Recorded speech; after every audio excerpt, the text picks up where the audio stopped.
Here's Navarro on the run. Navarro's going to keep it. Navarro for 6! Touchdown, Bobcat! I feel I had a hard time staying in my own lane. Oh my goodness! Red Murdoch! Pick 6! Harvath inside the 30 to 20. Blake Harvath will score! And Mendoza takes a big hit. He never saw it coming. Trey White got in there. There's his man, Rucker. And nobody's going to catch him. Goodbye. Intercepted. Tom Reed skipper. Touchdown. Telly again, why not? A step forward and make it 2 for Telly. Quarterback keeper. Showing off the speed. Steps on the gas. Untouched. The G5 Hive. All G5 all the time.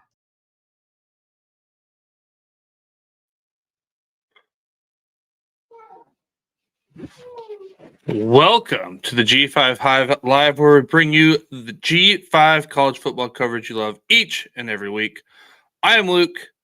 No Justice tonight. He's out enjoying the week off.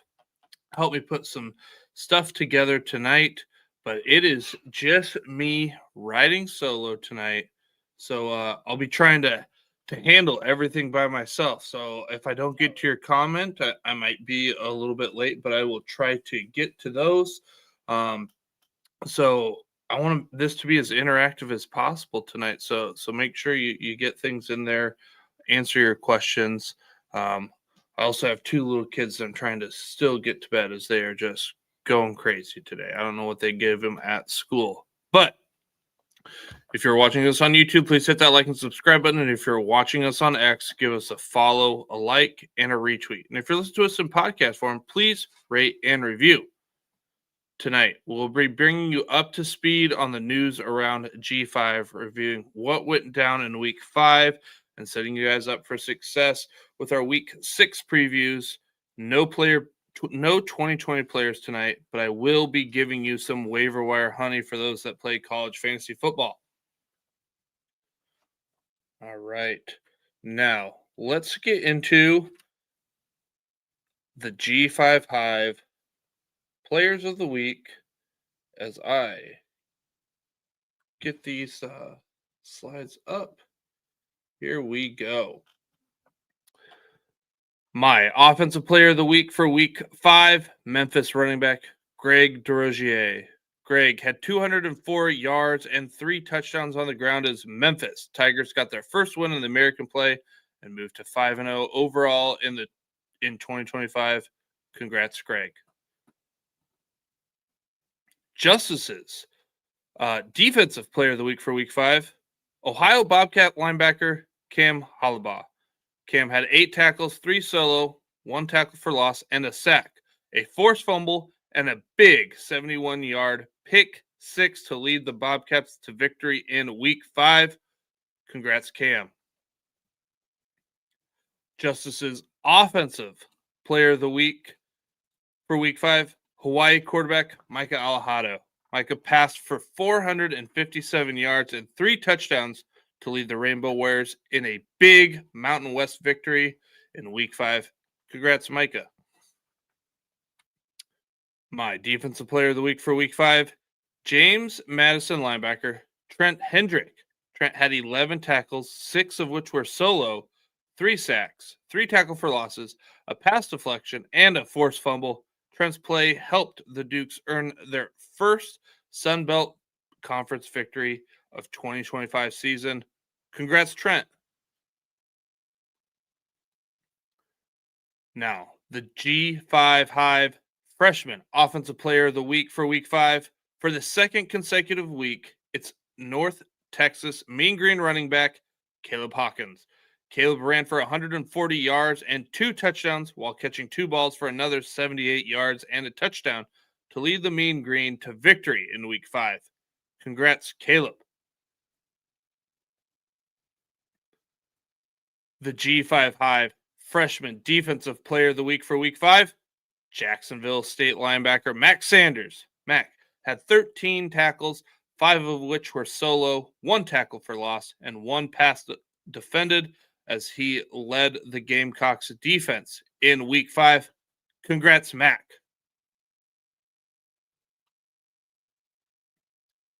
All right. Now we're going to get into what the Swarm needs to know, our Week 5 news and notes. So injuries. We've got Colorado State offensive lineman Tanner Morley had to be helped off the field in Week 5. Injury did not look good. More to come on that later in the week. Hawaii defensive tackle Dejon Benton missed the Week 5 game with an ankle injury. Hawaii wide receiver Pofele Ashlock was shaken up on a play and headed to the locker room. So something to keep an eye on him. He's got a bye week this week before they return to action the following week. Liberty safety Braylon Green had to be carted off the field. Looks like he could be out for a while. Missouri State quarterback Jacob Clark took a big hit right before halftime. Did not start the second half or come back in there. New Mexico State linebacker Tyler Martinez is banged up. Something to monitor his status moving forward, as he is a key part of that New Mexico State defense. Now, backup quarterback for Toledo, John Allen Richter, took some garbage time minutes and got a massive hit in the game. He was taken off the field on a stretcher. Again, one to monitor. He's been a great backup the last couple years for Toledo, and it seems like Toledo doesn't really miss much when he comes in there. So that's a solid backup. If he could be out for a while, that would be a big hit. Then Utah State quarterback Bryson Barn, he was injured in the game and left, but Bronco declined to offer any sort of updates. Another quarterback injury as Jacksonville State quarterback Gavin Wimsatt was injured and Caden Creel came on in relief. That was all of the injury news that I gathered with the help of Justice this week. Let's get into the G5 and the AP Top 25. No G5 in the top 25, but there are some that are receiving votes. We've got South Florida coming in at number 26 with 53 votes. Memphis comes in at number 29 with 38. North Texas comes in at 32 with 7 votes. And UNLV comes in at number 35 with 3 votes. Now, getting into our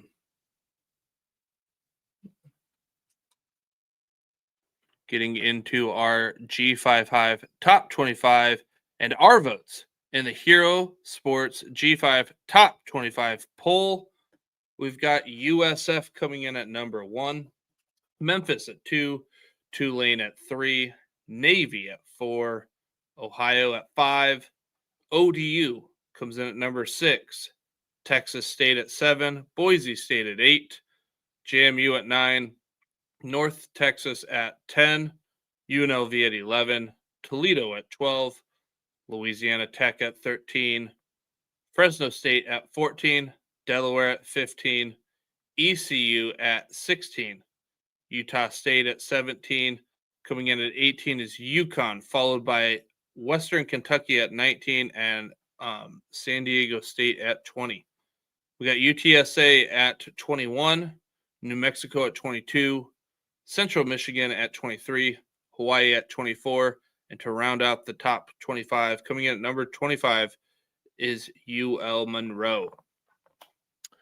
Now, the biggest differences between our polls, what we see here, and the Heroes Sports Top G5 Top 25 poll, let's go through not ranked. So last week, there was several that we had ranked that the others didn't. The consensus didn't. There were some that the consensus had that we didn't. This week, things kind of normalized a whole bunch. We did not have very many differences, but we did have a few. So not ranked in our votes, but they are in the consensus top 25. Southern Miss comes in at 24 and Rice comes in at 25. Ranked in our poll, but not in the consensus, is ULM at 25. Rice is definitely a team that we've been monitoring and checking out as the season goes on. They are just on the outside looking in for us currently. Now, the biggest differences when you're looking at the top 25 as a whole, there are some teams that we are lower on than the consensus. James Madison comes in at number 9 for us. They are number 5 in the consensus. That's a 4-spot difference. I have to talk about JMU because we have a lot of passionate JMU fans.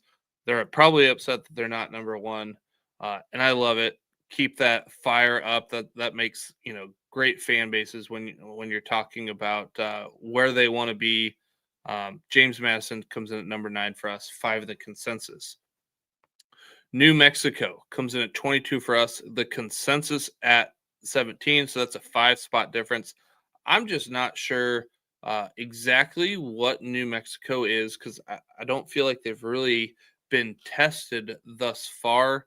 They definitely had a great showing last week against New Mexico State, but I think there's more to come, and this could be a team that kind of shoots up the rankings for us here in the coming weeks. And Jonathan Bullock, let's get your says if ECU's offense becomes consistent like they did around this time last year, they will break the top 5 on the list. Their defense is great. It's getting that offense together, like you said. That offense was phenomenal last year once they had that coaching change.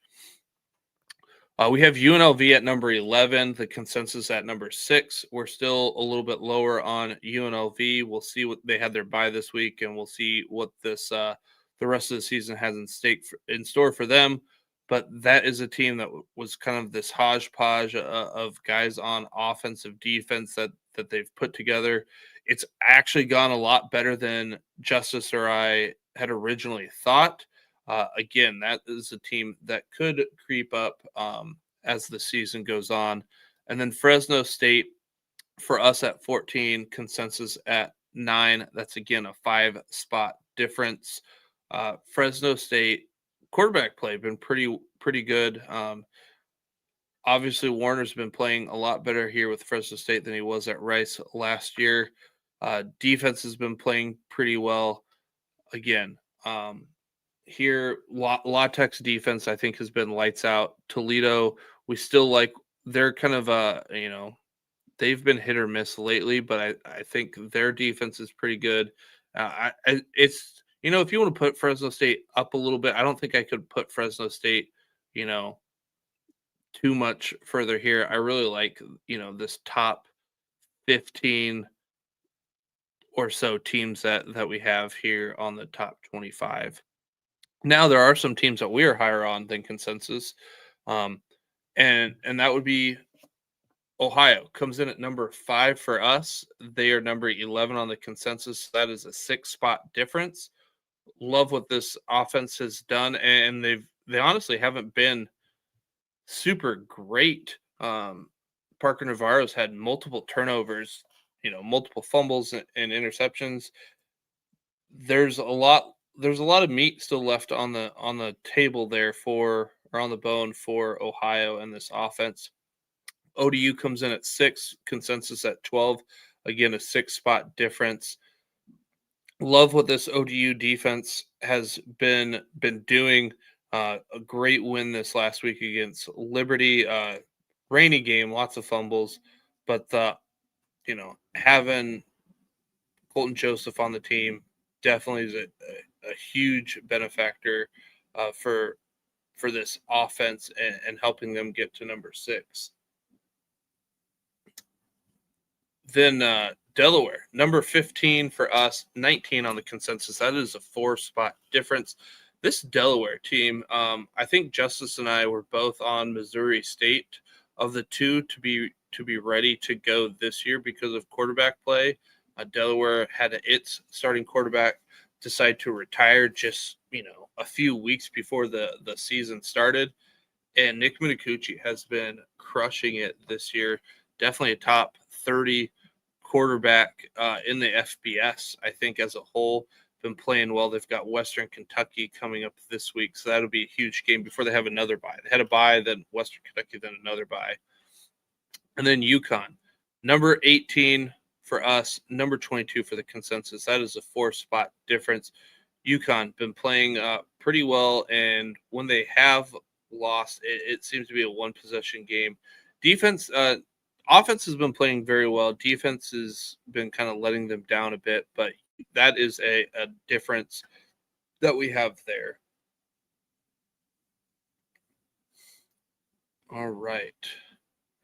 Now we are going to move into our Week 5 in review. We are going to take a look at Friday's G5 versus P4 games. We have Houston at Oregon State. Oregon State true freshman cornerback Trey Glasper with an INT to give Oregon State prime field position on the 7-yard line. It's 1st and goal, and the fullback takes it in for the game's first touchdown. Then you have a big play from quarterback Malik Murphy to tight end Caulfield that leads to Murphy to Marquise Crosby, touchdown, 14-0 Beavers at this point. There's a bad snap on a field goal for Oregon State. And then there's a delay that causes the block at the end of the half. Oregon State has the lead at half, 14-10. Now, Houston struggled to move the ball in the third as they only had -3 yards. I shouldn't say only. They had -3 yards. Cornell Hatcher had himself a day, including an 18-yard touchdown run in the fourth to put the Beavers up 24-10. They're cruising. We've got about 8 minutes to go. That's when about Houston woke up and scored 2 touchdowns in a matter of 3 minutes and 9 seconds to tie the game with 3 minutes and 40 to go. Murphy passed to Trent Walker for 20 yards to the Houston 29 to get the Beavers set up for that game-winning field goal, but the 46-yard field goal is missed. Houston scores a field goal in overtime to win it, and that's it. Oregon State played the game. They had it won, and you know how Patrick Mahomes has the ball and you think, Kansas City has a chance to win. It's like Oregon State has just found ways to lose. It's the exact opposite feel. Hasn't been a great season for the Beavers. Moving on to our Saturday G5 versus P4 games. We had Utah State at number 20 Vanderbilt. Barnes played well in this one as he was pretty efficient. He had 30 touchdowns on the day as well. We finally saw Brock Lane have a big game as he went 7 for 98, but no touchdowns. This game was a pretty fun first half, but it was right about in the middle of the second when Utah State had 2 3-and-outs. Vandy scored 3 touchdowns in that span. So touchdown, 3-and-out, touchdown, 3-and-out, touchdown. At the half, it was 31-21 Vandy, but the third quarter was all Vandy's. Utah State only got 15 yards and possessed the ball for 2 minutes and 23 seconds, and Vandy scored 2 touchdowns and a field goal. They had the lead there, 48-21 going into the fourth. Vandy ends up winning this one, 55-35. UMass at number 23 Missouri. This was close after one. It was 14-6 in Missouri. UMass scored on the first on a Max Dowling touchdown catch from A.J. Hairston, but the extra point was blocked, so it was 7-6 in favor of Mizzou. That was about as close as it got. Mizzou up 21-6 at the half. UMass had -3 yards in the third as a Missouri lead was now 35-6, and Missouri wins 42-6. And then our last G5 versus P4 team, Stanford against San Jose State. This was a passing explosion for both teams as they combined for 917 yards passing. We're going to hop all the way to the fourth quarter where San Jose State scores a touchdown, Stanford touchdown, San Jose State field goal, Stanford field goal, and it's 29-24 San Jose State with 5 minutes and 54 seconds left, and they're about to get the ball. Up to this point, there was only the opening drive of the game by Stanford that lasted over 5 minutes. So with 5:54 left, you thought, San Jose State's going to score, or the Trees are going to have a fighting chance here at the end. San Jose State possesses the ball for 3 minutes and 9 seconds and have to punt it back to Stanford. Stanford starts at their own 20, moves the ball down the field. There's now 1 minute and 18 seconds left. It's 4th and 10 on their own 41, and Grabertson connects with Caden High for a 34-yard pass. Then with 33 seconds left, he completes a pass to CJ Williams for 14 yards. They're down at the 1. They hurry up. Cedric Irvin runs it in, and now Stanford has a 30-29 lead, and they win by that mark. It's a tough loss for the Spartans, as they had 3 receivers over 100 yards, and Kyrie Scholes went 10 for 147 and 1, Scudero 11 for 135 and 2, and Leland Smith was 6 for 101 and 0.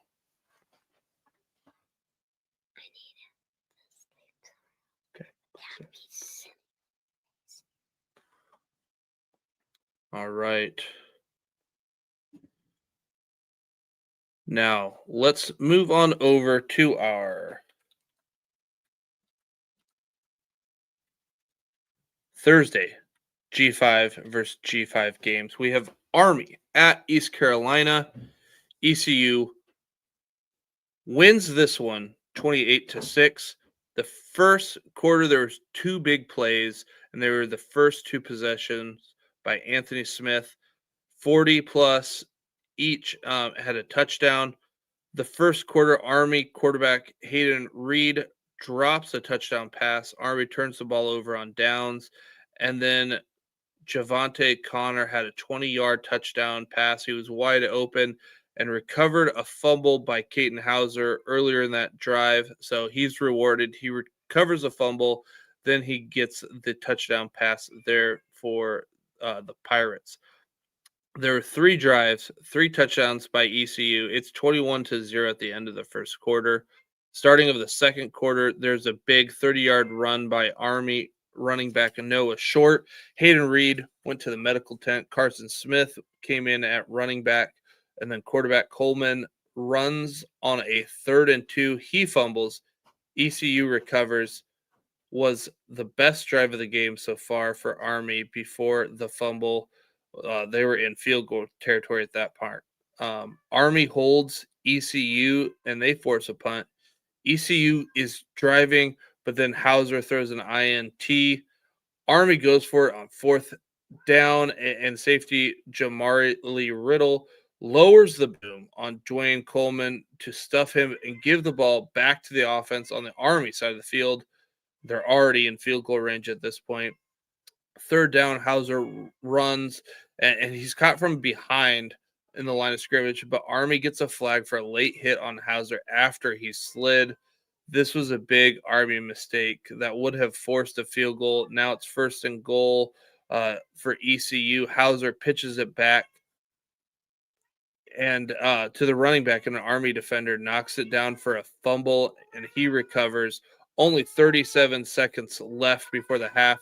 Hauser has 2 turnovers in the first half that killed, and likely, it could have been 35-0 at halftime. It's now 21-0 at halftime in favor of ECU.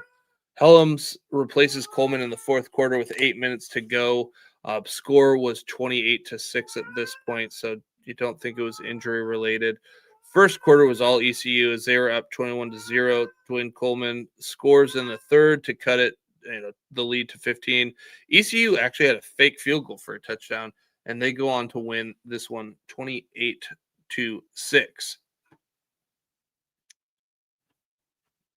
Now, let's get into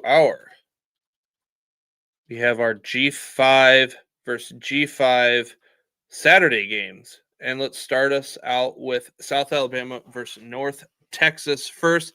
This was exciting off the rip. South Alabama was and North Texas had touchdowns to start things off. Both were 75-yard drives. Then it was a field position battle with a missed North Texas field goal and South Alabama interception. But that interception plus an 18 yards Hawkins run set North Texas up for their second touchdown of the game. They're now up 14-7. And that's how the half would end. North Texas moved the ball well in the third. A fumble by North Texas was their only blemish in that corner, but South Alabama couldn't do anything and had to punt. And Hawkins housed a 68-yard pass from Mestamaker. North Texas up 21-7. South Alabama leans on the run and gets a touchdown of their own, but North Texas answers right back with a Mestamaker keeper. North Texas up 28-14. South Alabama starts the fourth down 14, and they run the ball well and take some big pass plays, one to Voisin for 18 and Eager for 15. You kind of felt like they were going to score, but they were not able to convert a 4th and 5 from the North Texas 34. North Texas would give the ball right back to South Alabama, and they would drive down the field 87 yards, fueled by 3 big plays. They would go there for a touchdown and get the 2-point conversion. North Texas lead is now only 6 with 6:11 left. North Texas would go on to drive of their own as they only ran 6 times, passing once as Caleb Hawkins sealed the deal with a 27-yard touchdown run to put the Mean Green up 36-22. Mean Green win by that score. Caleb Hawkins has arrived. You know, our freshman offensive player of the week last week and this week, 3 touchdowns in week 5 after 4 last week. This defense for the Mean Green playing very well. Now, let's move on over to the Maction. We've got Bowling Green at Ohio. Fireworks from the start. We've got the Cameron Hollabaugh interception return on the 4th play from scrimmage, 71-yard Ohio touchdown. Then Bowling Green gets a touchdown, followed by an Ohio touchdown. Bowling Green field goal. There's 232 yards of offense in the first quarter, 14-10 in favor of the Bobcats. The second quarter was just kind of missed opportunities for Ohio. Bowling Green had an interception that Ohio then just had a 3-and-out, and then Ohio missed a field goal. They're up 21-13, but like I said, those were 2 opportunities that they could have turned into points. You move over to the third quarter. Ohio throws an interception, but then Bowling Green, they can't do anything. They go 3-and-out, and then Ohio fumbles the ball to Bowling Green. But you know what? Bowling Green fumbles it right back to Ohio, and Ohio's able to score a touchdown. At this point, it is 28-13 Ohio. Moving into the fourth quarter, Ohio fumbles again. This time, Bowling Green gets a quick touchdown, but Ohio burns some clock and gets a touchdown in the process. They are up 35-20, and they win by that final. Like I talked about earlier with Parker Navarro and the INTs, we have some fumbles. We just had this offense isn't really clicking yet, but scoring a lot of points. So I think there's still a level to this offense that has not been unlocked yet. Moving over to some more action, we've got Eastern Michigan at Central Michigan, the battle of directional Michigans. We've got 2 Central Michigan 75-yard drives end in touchdowns, and they are ahead in the first quarter, 14-3. Central Michigan has another 75-yard touchdown drive to open up the second, and Eastern Michigan answers with a 69-yard drive that ends in a field goal. Central Michigan misses a 36-yard field goal at the end of the half, but they're up 21-6. Eastern Michigan starts the second half with an 8-play, 69-yard drive that ends in a Noah Kim 14-yard touchdown run to cut the lead to 8. Central Michigan would get the ball moving into the third. EMU was moving the ball at the end of the third, but Kim was picked off by Central Michigan, and they turned that into a 14-play drive that ate up nearly 8 minutes to start the fourth quarter, and they only ended up with 3 points. At this point, Central Michigan's got the lead by 11, 24-13. EMU would then proceed to miss a 40-yard field goal, and Central Michigan's able to run out the clock with 3 first downs and 2 big runs. You had a 28-yard run from Biggets and a 22-yard run from Townsend. Central Michigan wins in the MAC 24-13. Now, moving over to Georgia Southern at JMU. We've got a Sun Belt Conference matchup here. Not much offense to start, but JMU's able to go 72 yards on 5 plays with their second possession to go up 7-0. In the second, James Madison scores another touchdown to go up 14-0, and Georgia Southern gets a field goal. But on the ensuing kickoff, JMU returns it. I think it was about 88 yards for a touchdown. It's 21-3 at the half. The third was all JMU as they scored 2 more touchdowns, but owned the time of possession. 10 minutes and 15 seconds to 3:55. JMU up 35-10. The fourth quarter, Georgia Southern only had 6 plays on offense. They lose by the final 35-10. Georgia Southern had 14 offensive plays in the second half total. JMU just owned the clock there in the second half. Like I said, JMU wins this one 35-10. Arkansas State, UL Monroe, another Sun Belt Conference game. The first quarter was highlighted by the first drive interception by Arkansas State, where Brandon Grail returned 32 yards to the house. The Wolves at a field goal. They're up 10-0 at the end of the first.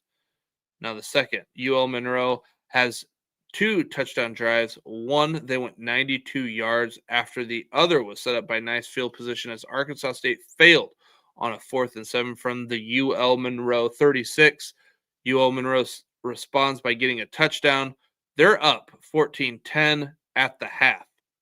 Moving into the third quarter, Arkansas State gets the ball and Rayner runs for a first down, but fumbles, and ULM scores on a touchdown 4 plays later. Arkansas State had a nice kickoff return that set them up around midfield, but they're only able to come away with 3.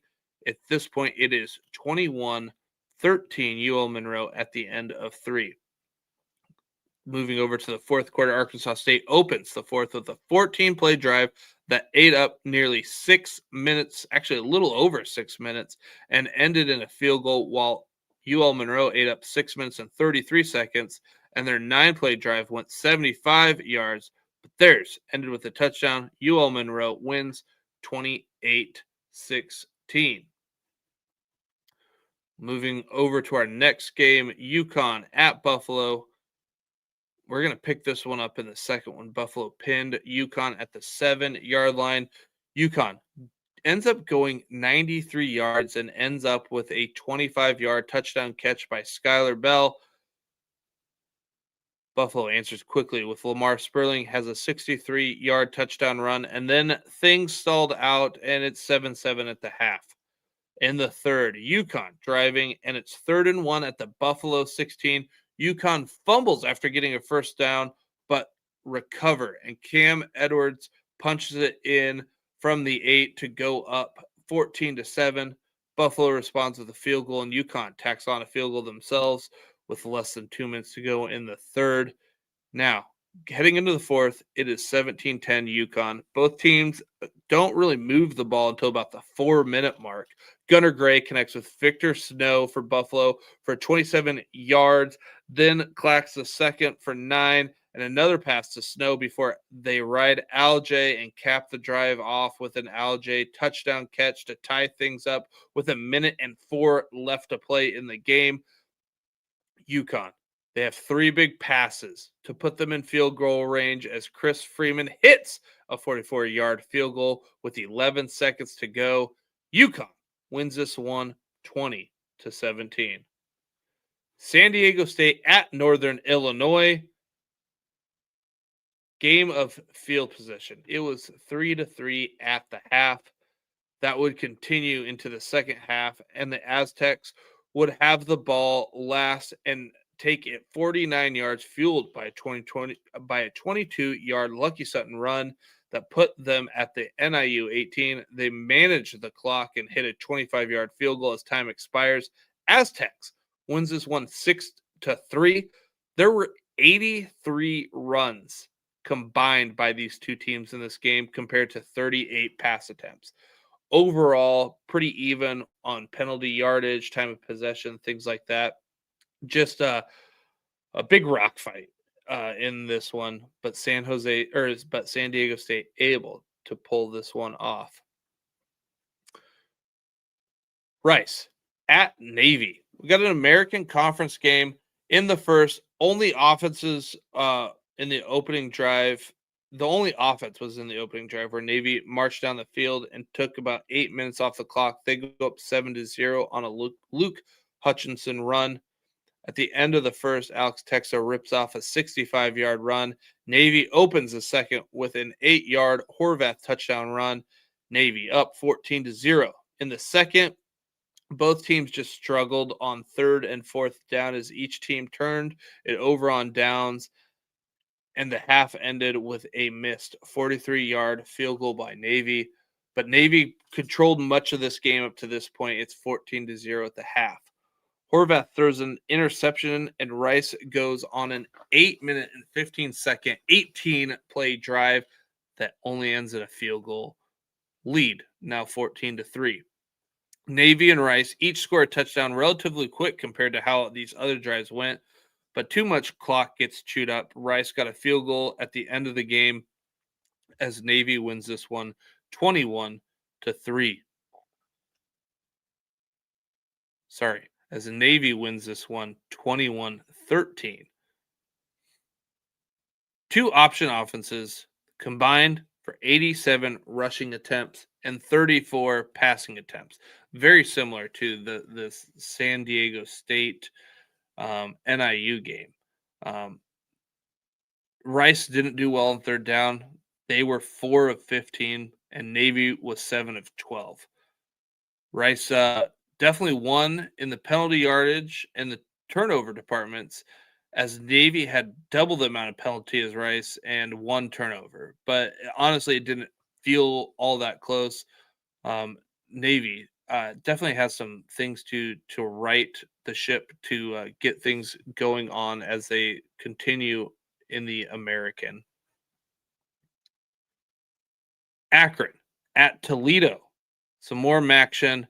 Toledo scored a touchdown on 5 of their 6 first half possessions and were up 35-3 going into the half. Akron had 0 yards of offense in the first quarter and only 76 in the second. Akron would have 6 possessions in the second half and only muster up 81 yards in that second half. Toledo rolls in this one 45-3. New Mexico State at New Mexico. This one was going to be a fun one. In the first, New Mexico State was the first to score as they went up 7-0 on a 34-yard touchdown pass from Fife to Fapel, and New Mexico answered with a touchdown of their own. It is now 7-7 after 1. The second quarter, I gave the edge to New Mexico State as they ate up some clock and hit a field goal. And then the following possession, Humphreys fumbled the ball, and New Mexico State would return it for a touchdown. They're up 17-7. New Mexico would score on a long touchdown pass of their own lane to Sean Miller for a 31-yard touchdown. 17-14 New Mexico State at this point. New Mexico State would not convert on a 4th and 1 from their own 41 as Bankston was stuffed. So New Mexico State has some momentum. And then they completed an 18-yard pass to get them to the 23-yard line of New Mexico. However, Fife would be intercepted on the next play, and the Lobos avoid potential disaster going into the half. Could have been maybe 24-14, could have been 20-14, but it is 17-14 at the half. Now, the third was all the Lobos as they started the half with a 5-minute and 5-second drive that ended in a field goal to tie the game. And then we had just a battle of field possession before New Mexico would score a touchdown towards the end of the quarter, fueled by two big pass plays of 48 and 24 from Lane to give the Lobos a 24-17 lead. In the fourth, New Mexico State gets a field goal to inch within 4, but the Lobos strike quickly as they have a two-play 75-yard drive with two more long passes from Lane at 34 and 41. It's now 31-20 New Mexico. New Mexico would get a big sack on 3rd and 7 in the following drive, and New Mexico State would be forced to punt. The following New Mexico drive, you thought the New Mexico defense was getting off the field as they sacked Lane. Or you thought that the New Mexico State defense was getting off the field as they sacked Lane. It's 3rd and 15, but a personal foul gave them a first down, and New Mexico would go on to score a touchdown. Now they're up by 18, 38-20, and that's how it ended. This game was pretty even, but New Mexico was able to run the ball as they ran 38 times for 132 yards compared to New Mexico State, who ran the ball 30 times, but for only 15 yards. Kudos to New Mexico.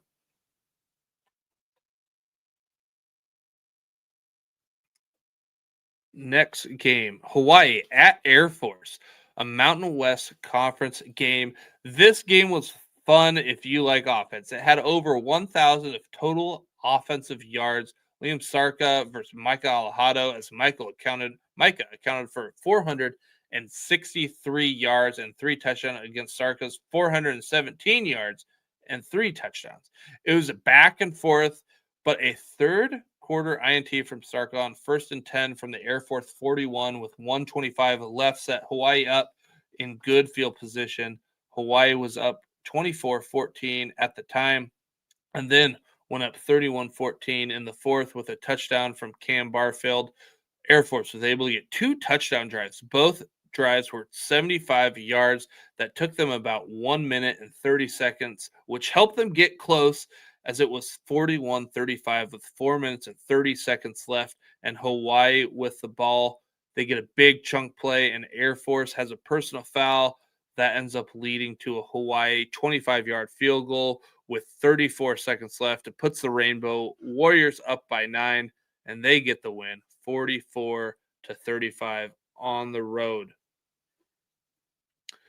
Next, we've got Tulane at Tulsa, American Conference game. Quarter 1 started off with both teams having a 7-play, 75-yard touchdown drives.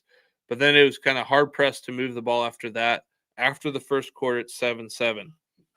In the second quarter, there were lots of drives by each team as each team had the ball 5 times in the quarter, but Tulane had 3 touchdowns and a field goal, while Tulsa only had 1 touchdown. Momentum kind of shifted as Tulsa was down by 7 with less than a minute to go in the half and did not convert on a 4th and 4 from the Tulane 39. Tulane would then go score a field goal before the half. They are now up 24-14. They could have inched closer.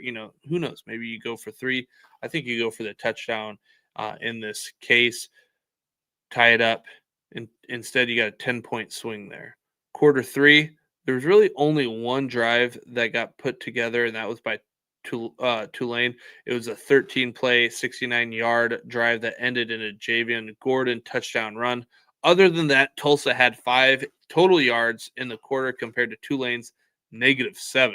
So the third was just kind of a woof. Other than that one drive, Tulane and so Tulane's up 31-14, and that's how it would end.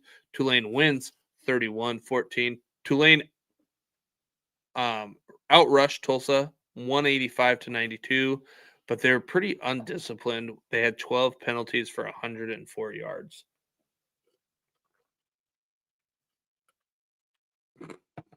All right. Moving on to Middle Tennessee at Kennesaw State, Conference USA.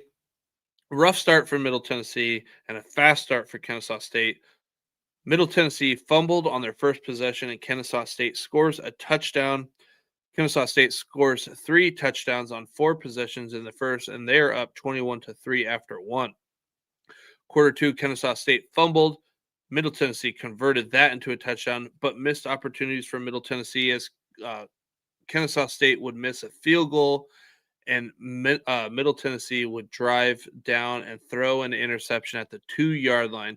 Could have been 21-17 going into the half, but instead it's 21-10 Kennesaw State, and Kennesaw State gets the ball to start the third. But the third was just this field position battle. Neither team scored. Eric Froton, what's going on? Let's go. Let's go. Fourth quarter, Middle Tennessee has an 89-yard drive that ends with a Middlebrook touchdown run. Middle Tennessee goes for 2 as they would need one here or next. I think the books tell you, hey, you got to go for it here. You got your best 2-point conversion. Let's just do it right now. They don't get it. It's 24-16, Kennesaw State. Kennesaw State would get a field goal. They're now up 8, but there's plenty of time still left here in the fourth. Middle Tennessee drives down the field. They go for it on 4th and goal from the 11. They don't get it, but they get another chance as Kennesaw State goes 3 and out. So there's 2 minutes, 25 seconds left for Middle Tennessee, down 8. It starts with a 17-yard and a 2-yard pass, but then 3 straight incompletions kind of kill that comeback. Kennesaw State wins this one 24-16. Liberty, Old Dominion. This one, a lot of rain caused a lot of fumbles, a lot of turnovers in this one. Liberty did not have Fasco in this one, so they played Merdinger and Hawk at quarterback, plus Liberty committed 10 penalties. Like I said, rainy game where we saw 7 fumbles total, 5 of which were lost. ODU was up 14-0 at half. Liberty had -6 yards in the second quarter. In the third, Liberty would get on the board and only be down 7. ODU would miss a 52-yard field goal with 1:55 left in the third. In the fourth quarter, Liberty could not turn that missed opportunity into any points as they failed to convert on 4th and 2 from the ODU 45. ODU would then respond with a 42nd drive that saw Colton Joseph connect with Ja'Cory Thomas for a 55-yard touchdown. ODU goes up 21-7, and that's how it would end. ODU wins. Just bad weather in this one, but ODU does what they need to do to get the win. Jacksonville State at Southern Miss. The first quarter was all Southern Miss as they forced a fumble and scored 2 touchdowns. After one, they're up 14-3. In the second quarter, Jacksonville State missed an opportunity to cut it to 4 as Braylon Braxton was sacked for a loss of 19. He fumbles and the Jacksonville State recovers it at the Southern Miss 34. But Jacksonville State could not convert on a 4th and goal from the 3. And like I said earlier, Wimsatt was hurt in this one, so Creel comes on, and he was playing in the second quarter.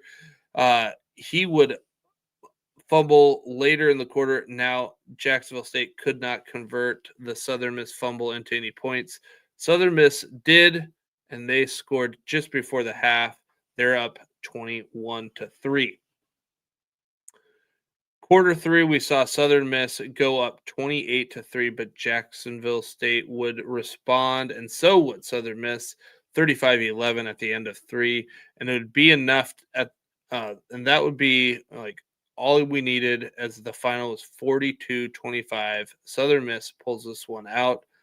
Southern Miss wasn't great on third downs. They were 4 for 12, but Jacksonville State was 8 for 16. A late INT for a touchdown for Southern Miss, plus fumbles into points. That was just Southern Miss was able to take their touchdown or take their turnovers and turn them into touchdowns. Next game, Western Kentucky at Missouri State, a Conference USA game. The first quarter was a big punt fest. Second quarter, Missouri State would get on the board first with a field goal. Western Kentucky would respond with a quick touchdown in under 1 minute following a 3-and-out by Missouri State. Western Kentucky hit a field goal. They're now up 10-3. Missouri State would respond with a field goal of their own and get one more in the quarter. It's now 10-9, Western Kentucky. But what happened here in the second quarter is Missouri State would lose their quarterback, Jacob Clark, on the drive. Missouri State had a chance to take the lead before the half, but they missed a 43-yard field goal, and Western Kentucky could not convert a fourth down. It's 10-9 at the half. Third quarter, with Jacob hurt, Missouri State would lean on Shamari Lawrence, and they opened the quarter with a touchdown, and Western Kentucky would respond with a touchdown of their own, 17-16 in favor of the Hilltoppers. Missouri State had a 4th and 4 at the Western Kentucky 35, but they're not able to convert, and Western Kentucky turns that into 7 points. They're now up 24-16 heading into the fourth. Western Kentucky gets a field goal. Now they're up by 11. Missouri State would score on a touchdown with 4 minutes and 13 seconds left, but were unable to convert the 2-point conversion. Western Kentucky now holds a 5-point advantage, 27-22. They're able to get 3 first downs and ice the game. Both teams here struggled on third down as they combined for 6 for 24. Missouri State hung around there without their starting quarterback. Once Jacob was out, Missouri State only completed 7 passes. If he's healthy the rest of this game, Missouri State might pull this one out. Western Kentucky, not as dominant as we thought after week one. Definitely coming into this season, they felt like the team to beat. But big game, I think it's Friday night, Delaware, Western Kentucky. Now let's move on to our next game. Memphis at Florida Atlantic, American Conference game. Quarter one, Memphis is up 10-7. Going over to the second quarter, FAU kind of looked good as they were up 16-10, and they'd stop Memphis on a fourth down. But Memphis would score on a DeRozier 2-yard touchdown run, put Memphis up 17-16 before the half. In quarter three, we saw Memphis go on a 99-yard 3-play drive, highlighted by a 90-yard DeRozier touchdown run to put the Tigers up 24-16. FAU would get a field goal later in the third, so it's 24-19. Fourth quarter was interesting. Memphis gets a touchdown. They're up 31-19. They're cruising. They're looking to grow their lead as Florida Atlantic turns it over on downs. But then Lewis, sack fumble, gave the ball back to FAU, and they score a touchdown to cut the lead to 5. Memphis then scores quick off a 73-yard touchdown pass to Brom, and they're up 38-26. FAU would turn it over and on downs twice and muff a kickoff return. Memphis wins this one 55-26.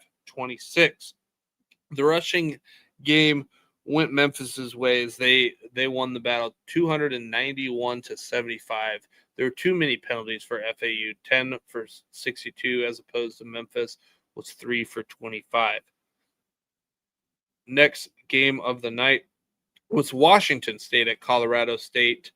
Pretty much evenly matched between these two teams. Washington State was up 13-3 after one. And the point of the game where Colorado State kind of lost their chance was about 5 minutes to go in the first half. They were unable to get 1 yard on 3 straight plays. They turned the ball over to Washington State, who turned that turnover into 7 points. And then Colorado State misses a 44-yard field goal to end the first half. The second half, Colorado State only had 3 possessions. They got sacked on 4th and 5 at the Washington State 7. That could have cut it to 10. There was a turnover on downs for Colorado State as they were going for it on 4th and 13 at the Washington State 46.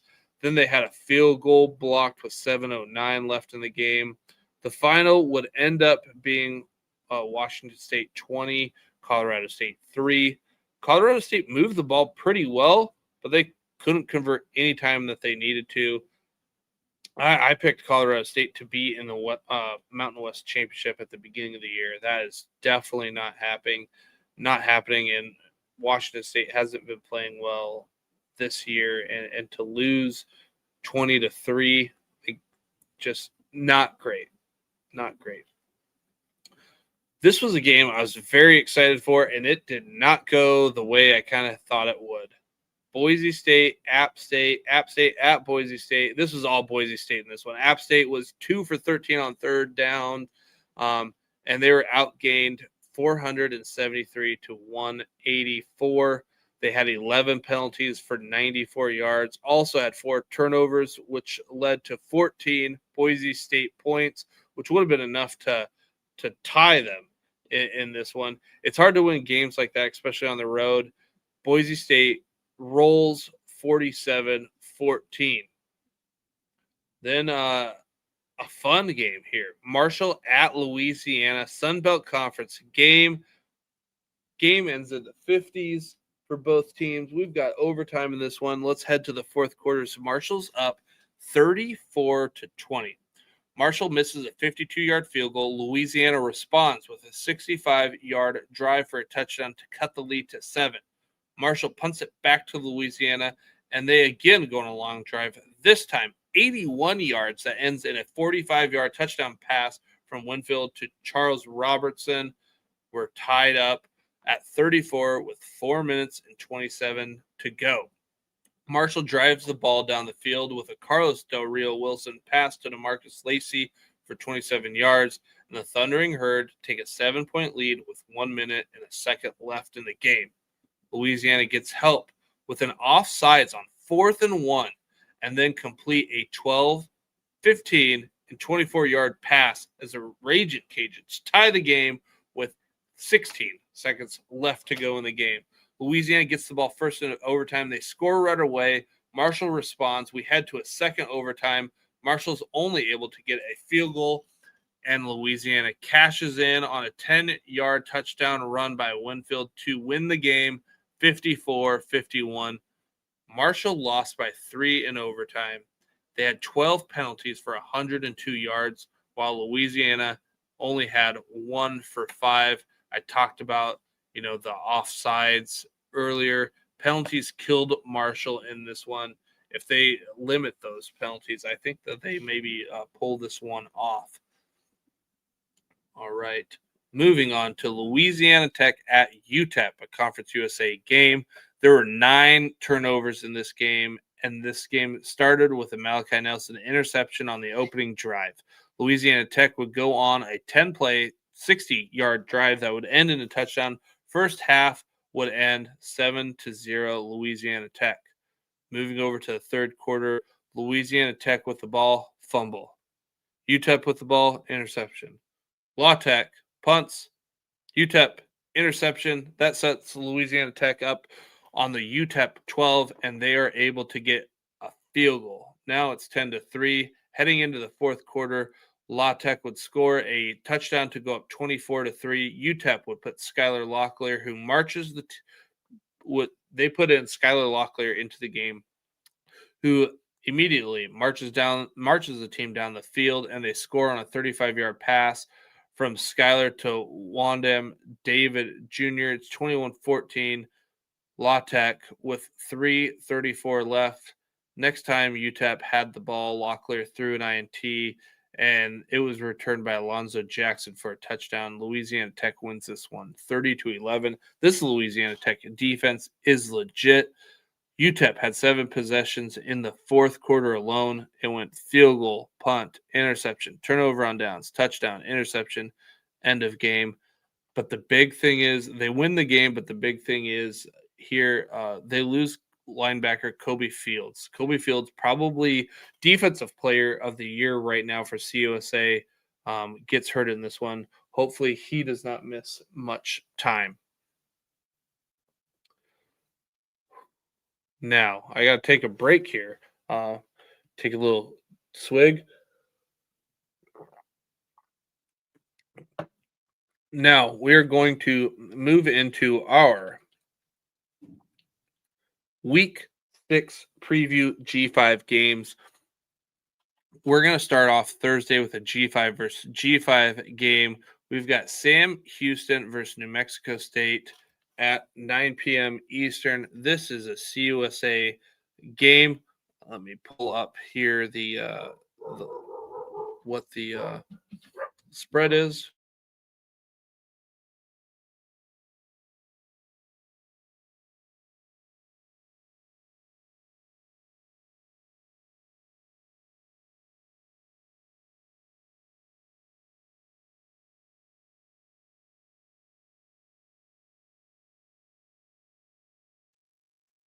All right, this one, Sam Houston is favored by 1.5. Over under set at 53.5.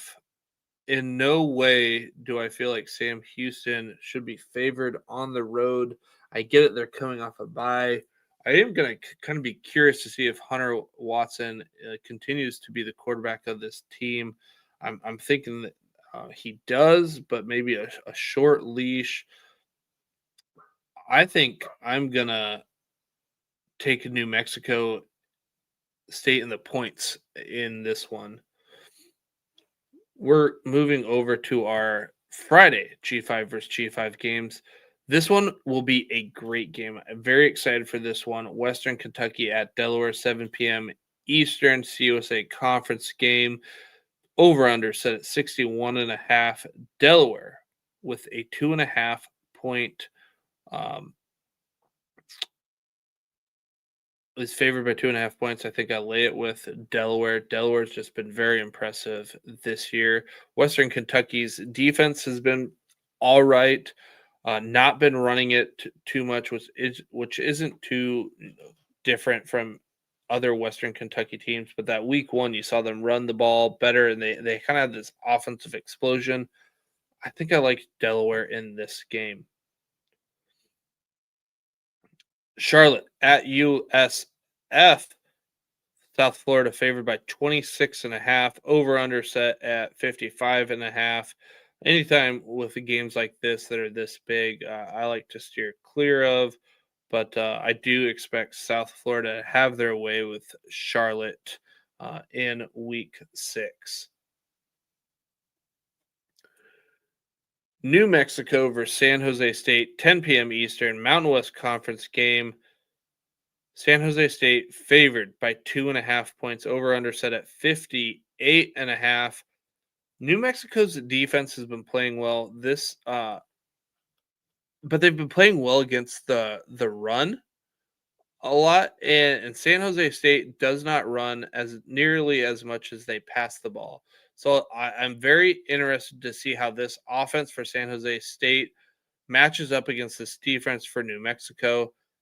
Jackson Eck has been playing phenomenal there at linebacker for New Mexico. San Jose State been, this last week an offensive explosion that we talked about.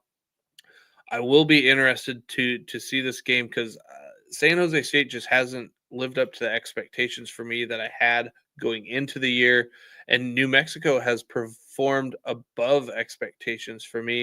And like I said earlier, when we were doing the rankings of the top 25, I just haven't really seen New Mexico play like a tough team. And I don't even know if San Jose State is a tough team, but I think I'll learn more about New Mexico in this one than maybe I will about San Jose State. I just want to see how this team plays in week 6.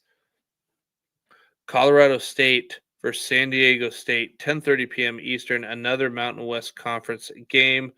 San Diego State favored by 5.5 points. Over under set at a whopping 39.5. I'm going to take San Diego State, lay them with the points there. Colorado State just has not been able to find anything this year. Moving over to Broussard as their quarterback as they sit BFN. Colorado State's defense is pretty good, but San Diego State has been playing pretty solid defense. I am excited to see how this San Diego State offense performs because, like I said, I think Colorado State's defense is pretty good. All right. Now, only 3 P4 versus G5 matchups this week, and they're all on Saturday. So let's take a look at our Saturday P4 versus G5 matchups. We got UL Monroe versus Northwestern at 3:30 p.m. Eastern.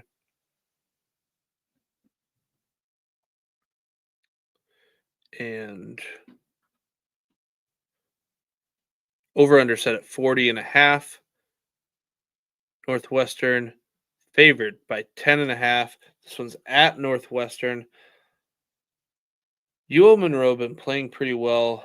I haven't got a chance to watch much Northwestern, so I wouldn't be betting anything here, but I do like the way UL Monroe's been playing and running the ball.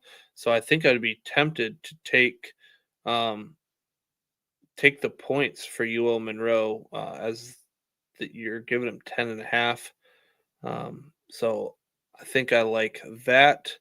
Boise State at number 21, Notre Dame at 3:30 p.m. Eastern. Boise State been playing pretty well the last couple weeks. Notre Dame's favored by 19.5. Over under set at 64.5. Notre Dame hasn't been playing all that well, but they've been running the ball really well. And Boise State just had a hard time against Air Force a couple weeks ago running the ball. I will say I do believe Notre Dame can run the ball better than, or from a offensive standpoint, is better than Air Force. I expect Notre Dame to win this game, but I will be curious to see how this Boise State defense goes against this Notre Dame offense, because the Boise State defense just hasn't been what it has been the last couple of years. And then we've got Kent State at number 5, Oklahoma. Sounds like John Mateer will not be playing in this one, so I don't think that really matters a whole bunch, as this one is a 4 p.m. Eastern kick, and Oklahoma is favored by 45.5. Over under set at 53.5. I'm not going to spend too much time on this one. I think Oklahoma rolls in this one. Now, let's get into our G5 versus G5 games on Saturday. We've got Air Force at Navy at 12 p.m. Eastern. You got Air Force. Been trying to find an answer here at quarterback. I think they have here with Sarka. You got Navy, who's been playing well in the American. You've got probably maybe one of the best quarterbacks in the G5 with Blake Horvath. I like Navy to get this done. Over under for this game is 50.5. Navy favored by 11.5. I think I would actually be tempted to take the over.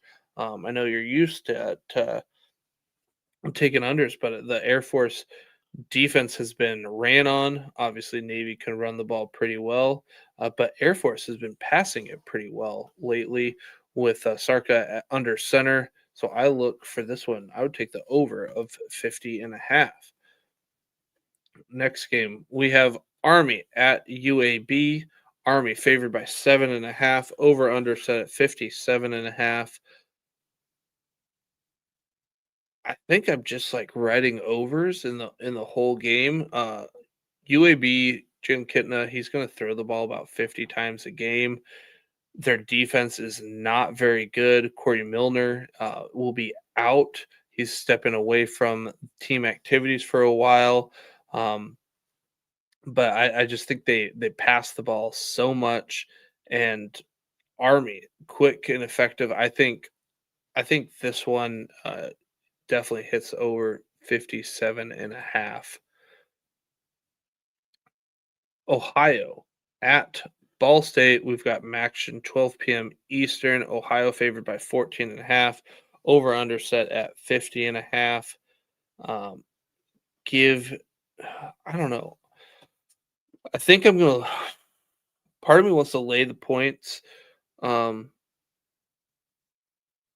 with Ohio, but they just haven't been clicking as of late. So part of me wants to take Ball State and the 14.5 points on the road until I see Ohio put together, an all-around game. But I feel like they have to here against Ball State. I think I would lay the points here with 14.5 in Ohio, but I don't feel great about it. Next game we have UTSA at Temple. We've got an American Conference game kickoff at 1 p.m. Eastern.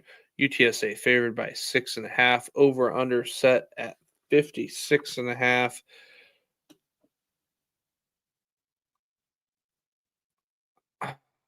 I'm probably steering clear of this. because UTSA just, they haven't put it together yet. Defense hasn't been great.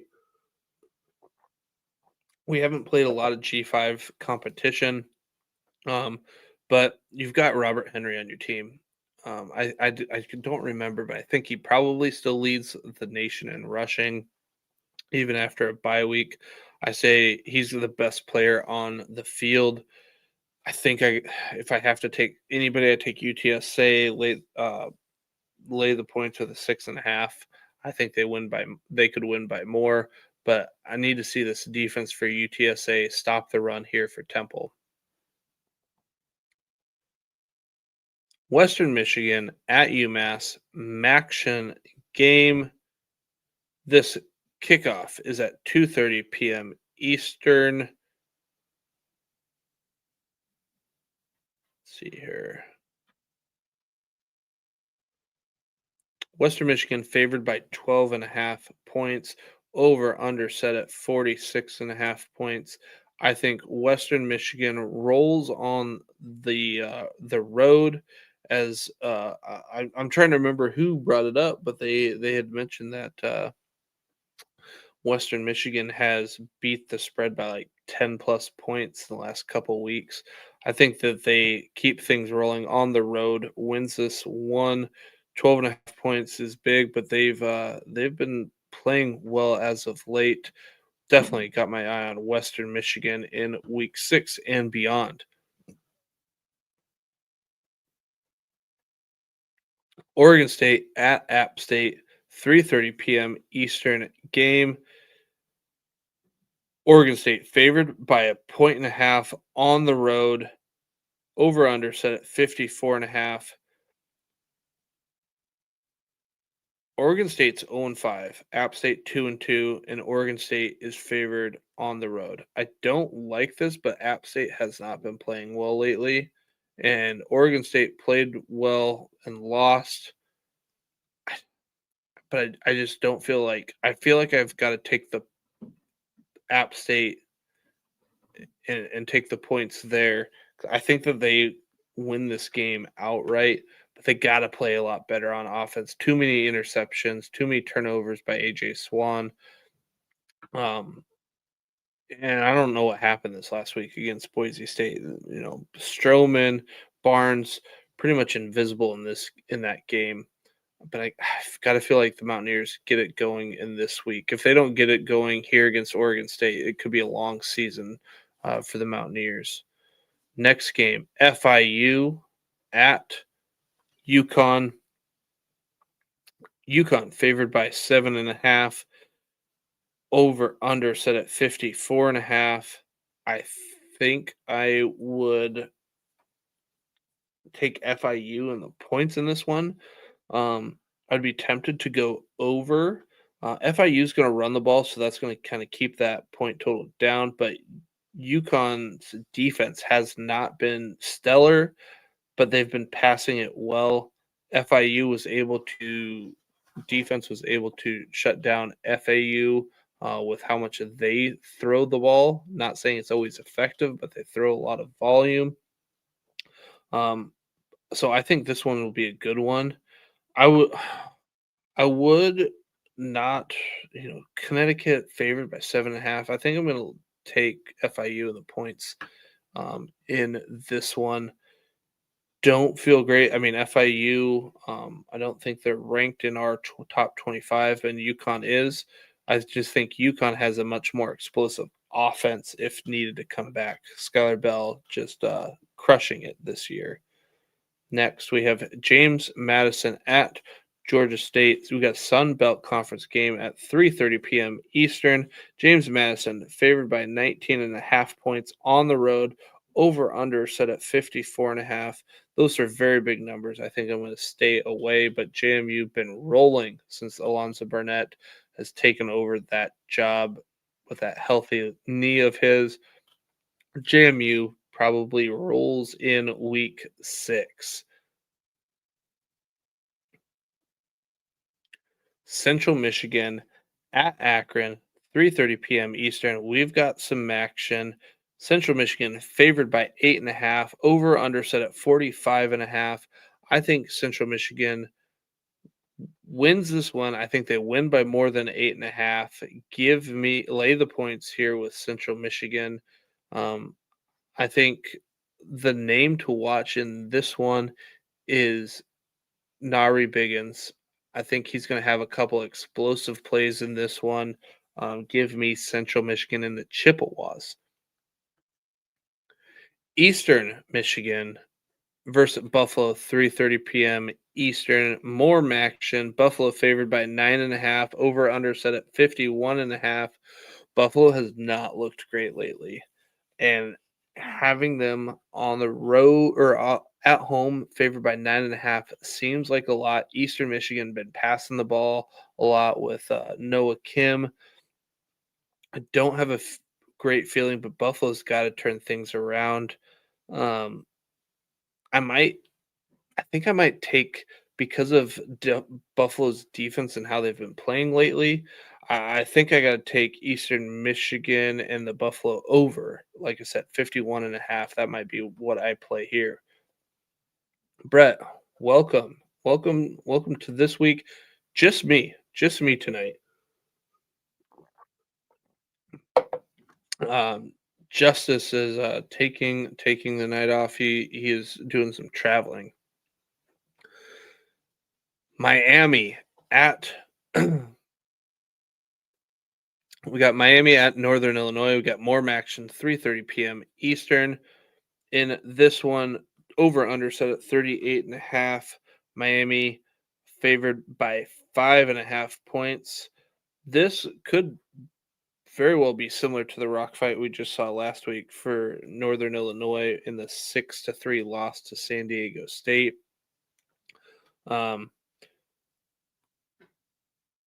The fact that Miami is favored by 5.5 on the road is telling.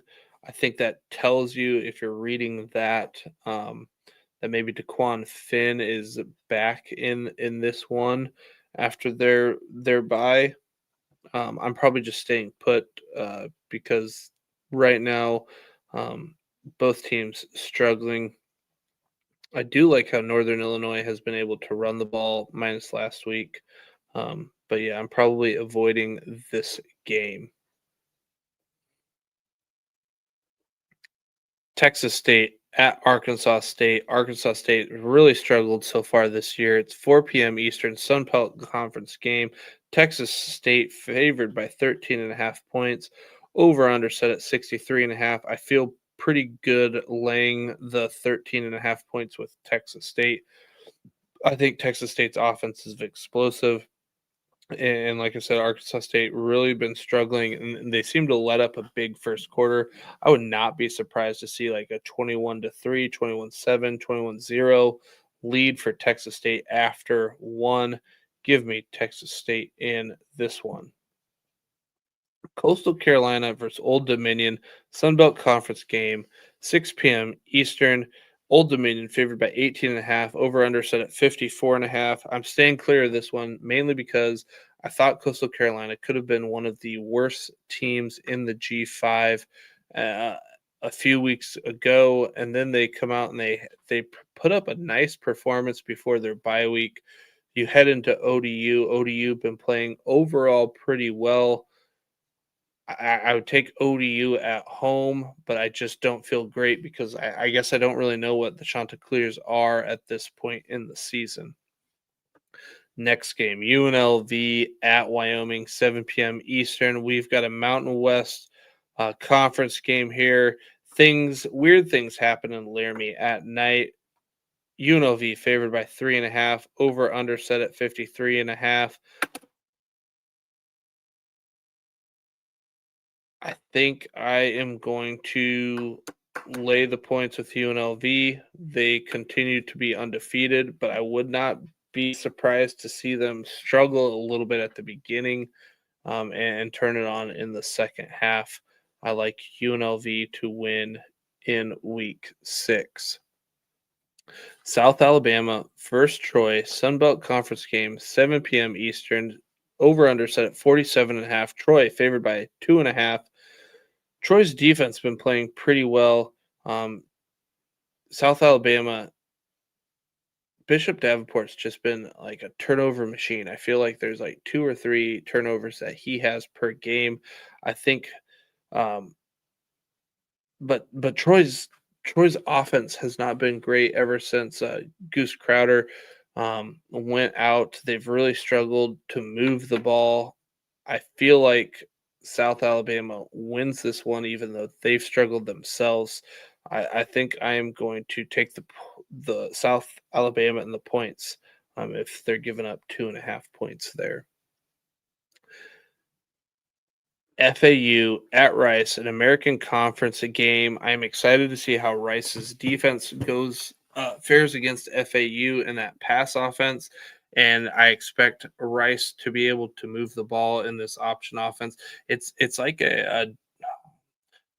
I want this to come across as the nicest way possible, but it's like the dollar store version of the service academies because they're still trying to figure things out, but they're just not as explosive. They don't have those explosive plays yet. So if Rice gets down, I feel like it's going to be hard. Like FAU, they have that potential to have those explosive plays. Over under set at 52.5. Rice favored by 4.5. I don't like that key number there at 4.5. I think I stay away from this one. The total, I don't like that number. I think I stay away from this one in general. But I think Rice beats FAU as they are at home. Tulsa at Memphis, an American Conference game, 8 p.m. Eastern. Memphis favored by 20.5. Over under set at 56.5. I think I would take the over of 56.5 because I think Memphis can put up some points, but Tulsa pretty explosive themselves. I think they can put up points. I think I would much rather take that 20.5 is a big number. I think I'd rather take the over 56.5. I think Memphis ends up getting the win in this one and stay undefeated 6-0 and 2-0 in the American. And then the last game of the weekend, we have Nevada at Fresno State, 10:30 p.m. Eastern. We've got a Mountain West Conference game. Fresno State favored by 13.5 points. Over under set at 44.5. Probably steering clear of this game. I might do like maybe more of a first half under. I don't know what that happens to be. But Nevada offense has been struggling, but the Fresno State defense has been playing lights out. Another data point for Fresno State. I don't know if I believe that they win this game, but I don't know how much that pushes them up in my eyes because Nevada really struggling this year. All right.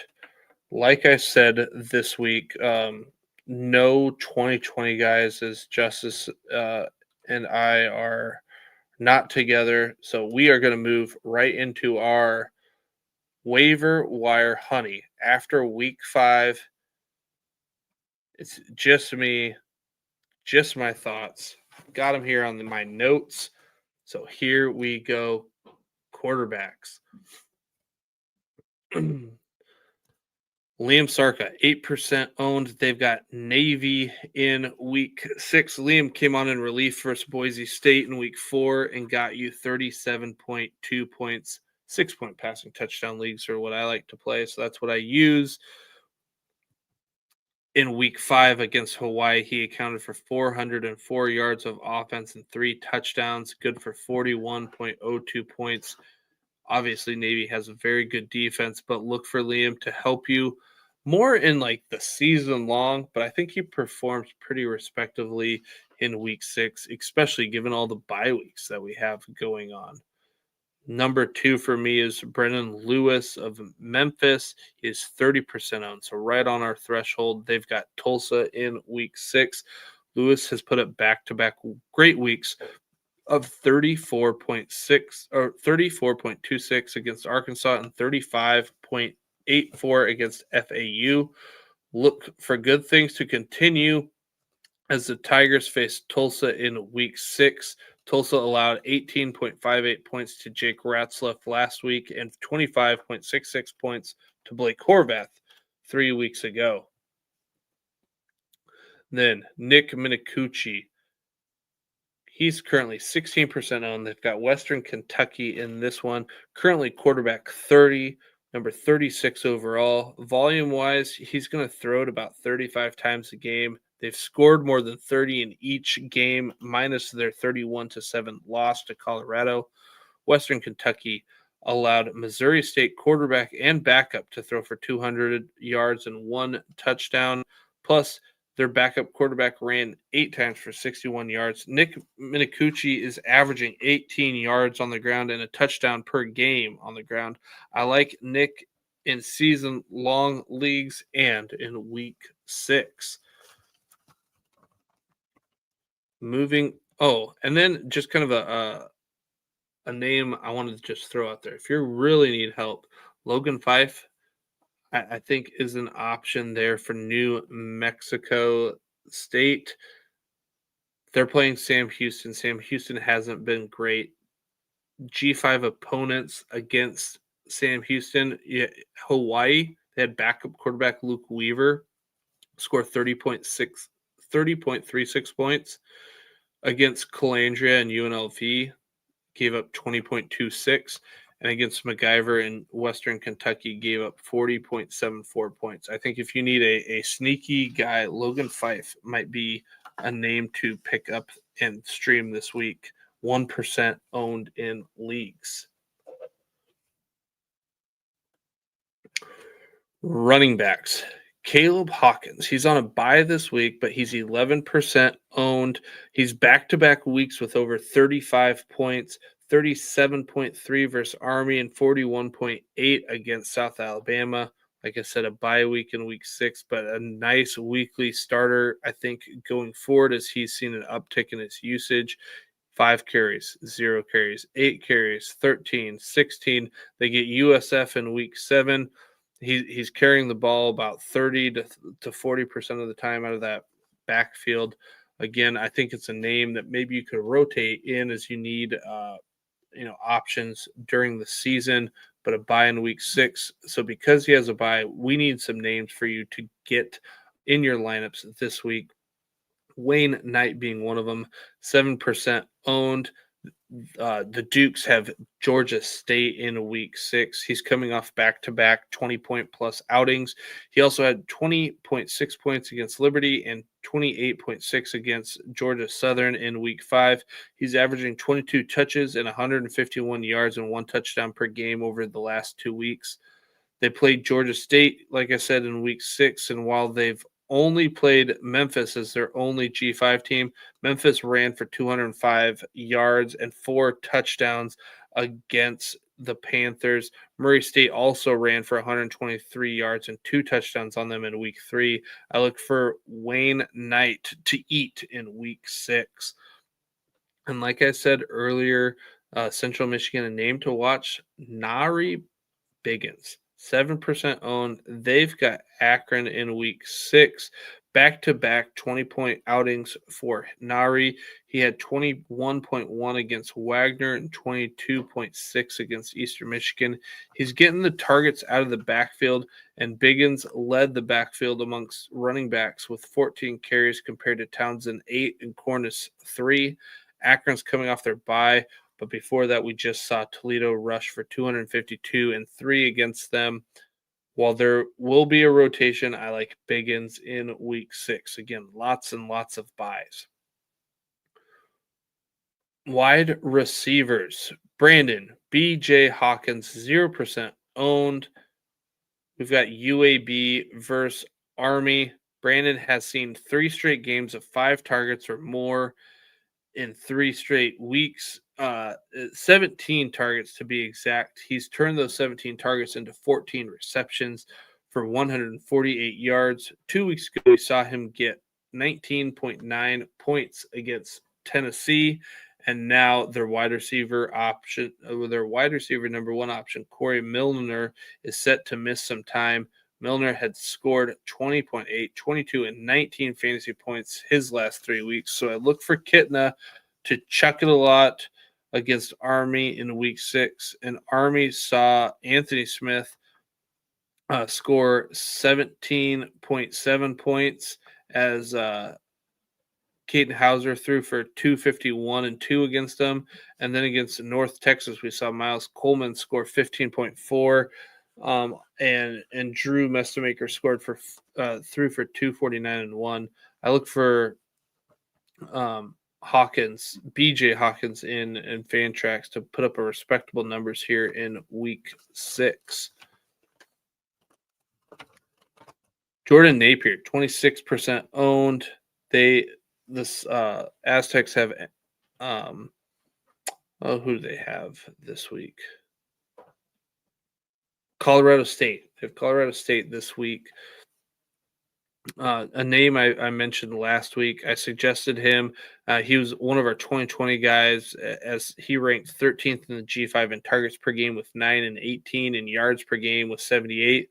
Last week, he grabbed 6 balls on 7 targets for 52 yards while adding 22 yards on the ground for 13.4 fantasy points in week 5. He still only has 1 touchdown to his name, but I like his usage. And again, with a struggling Colorado State team coming to town, I look for another about 10 to 16 point game from Napier in week 6. And maybe this is the week he rewards you with his 2nd touchdown of the season.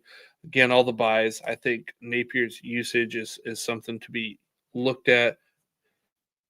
And then 3rd, Cortez Braham. They've 4% owned. Got Tulsa here in week 6. Last week, I highlighted Braham as we saw his usage climb. He followed up his 10.9 and 23.2 performances with 30.7 in week 5 against FAU. Over the last 3 games, he's averaged 8 targets, 5 catches, and 99 yards and a touchdown. He's had back-to-back 100-plus yard games, and I look for that to continue in Week 6 against Tulsa. Tulsa most recently allowed 2 Tulane wide receivers to score 12.9 and 10.4. Braham has a nice floor, but I think an even better ceiling to him this year. We got Brett in the chat. Brett, he says he's going to play Napier again this week. I think he's just a safe floor. Like if you need a home run, probably not your guy to this week. But again, with all the buys, very, very hard to find options. All right. Tight ends. Gavin Harris, 2% owned. He would be the guy I would suggest to go out there and play if you need anybody. They've got Sam Houston. I've talked about how bad the Sam Houston defense has been. Gavin Harris continues his tear through college football for the G5. He's averaging 3 receptions on 6 targets for 56 yards per game. Gavin has scored 7.4, 12.4, 8.2, and 15.7 over his last 4 games. With Sam Houston on deck for the Aggies in week 6, I look for Gavin Harris to stay hot. He would be my streaming option here this week. Gavin Harris, 1% owned. Then another guy I like is Joshua Long. Again, 1% owned. Buffalo, Eastern Michigan has Buffalo in week 6. Noah Kim chucks it a ton for a G5 quarterback, and Long's averaging 3 receptions on 5 targets for 37 yards per game. If you need a guy to get you, if you need a tight end to get you about 5 to 12 points, Josh Long's your guy for week 6 against the Buffalo Bulls.